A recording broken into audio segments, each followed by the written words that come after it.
Hello again. One of my heroes, Andreas Wolfengard, once said, bullying is the attempted emotional, social, and psychological annihilation of an individual. It is one step short of physical murder. Gives you a new perspective on the degree of things when somebody is a bully. Also gives you the perspective on what your response can be to them, what is morally justified. Now, my first martial arts instructor many years ago used to say that all martial arts is about self-control. He that doesn't control himself can't control anything else. And that's what it comes down to. Self-control means you have to have a clear head to decide what is the correct way to deal with the circumstance.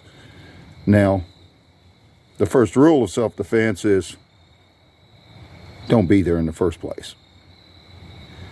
It is your obligation to avoid a conflict becoming physical as absolute best you can. But once it becomes physical, how do you know what restraints are on that opponent of yours in this conflict? How do you know? How far is he going to go? Think you're pretty funny, don't you, freak?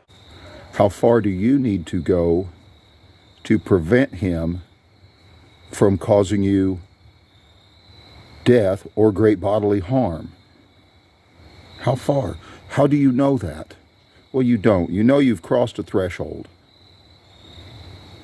And now the game has changed. Now everything's wide open. If you haven't caused this to move to a physical conflict, then you have a wide array of options. Now, this, as a Christian man, this is a matter of responsibility. Because we have wives, we have children, we have people around us that as men, we are to protect and to lead.